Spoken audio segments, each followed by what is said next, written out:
Hi friends, എല്ലാവർക്കും നമ്മുടെ YouTube ചാനലിലേക്ക് വീണ്ടും സ്വാഗതം. ഇന്ന് നമ്മുടെ മുറ്റത്ത് തന്നെയുള്ള ഏറ്റവും നല്ലൊരു ഔഷധത്തെപ്പറ്റി പറയാൻ വേണ്ടിയാണ് വന്നിരിക്കുന്നത്.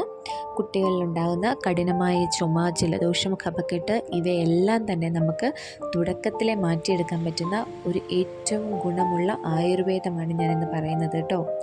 1-2 പനിക്കൂർക്ക ഇല എടുത്ത ശേഷം അതിനെ നന്നായി വാഷ് ചെയ്ത് ഒരു കുഴിവുള്ള തവിയിലോ സ്പൂണിലോ എടുത്ത് അതിനെ ഒന്ന് ചെറുതായിട്ട് ചൂടാക്കി വാട്ടിയെടുക്കുക.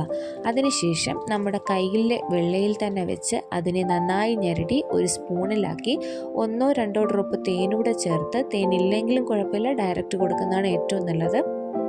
അതുകൂടെ ചേർത്ത് കുട്ടികൾക്ക് കൊടുക്കുകയാണെങ്കിൽ അവരിലുള്ള കഠിനമായ ചുമ, ജലദോഷം, കഫക്കെട്ട് എല്ലാം നന്നായിട്ട് മാറിക്കിട്ടും. ഈ വീഡിയോ ഇഷ്ടമായെങ്കിൽ എല്ലാവരും ലൈക്ക് ചെയ്യുക, ഷെയർ ചെയ്യുക, സബ്സ്ക്രൈബ് ചെയ്യുക. വീണ്ടും പുതിയ ടിപ്പുമായിട്ട് വരുന്നതായിരിക്കും. താങ്ക്